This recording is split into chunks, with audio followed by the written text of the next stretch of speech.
been to 5 funerals of someone that I know that's died by suicide. That's one person for every 6 years of my life. I turn 30 in a few months, and I wonder how many funerals I will go to this next decade.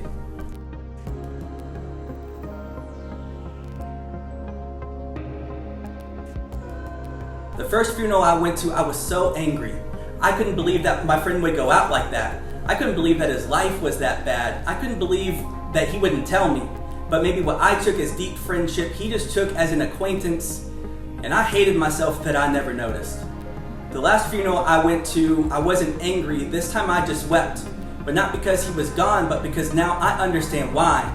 Now I understand how depression can leave you so paralyzed and you just want to feel something again. How you can be so tired of performing and handing out fake smiles, like passing out candy on Halloween night. But instead of masking the monster on the outside, you mask the monster that's inside. The greatest trick is living with depression while nobody knows. And their treat is never knowing how dark those thoughts can go.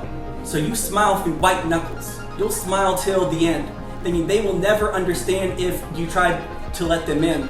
They'll say that you're overreacting, being over dramatic, it's just a stage. So you make life your stage, and you put on the greatest acting performance that would make Meryl Streep ask for your autograph. They will be throwing all the roses whenever that final curtain closes.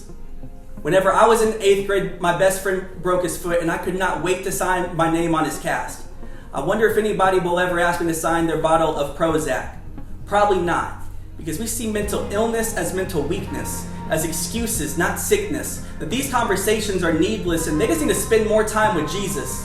But depression is not a sin. It does not mean that you're spiritually weak. It does not make your faith incomplete. We need to end the stigma and stop giving shallow answers. You don't tell someone to pray more or worship harder if they're trying to defeat cancer, so stop giving mental illness a different standard. 1 million people die by suicide every single year. That's 1 person for every 40 seconds. That's 4 people over the span of this poem.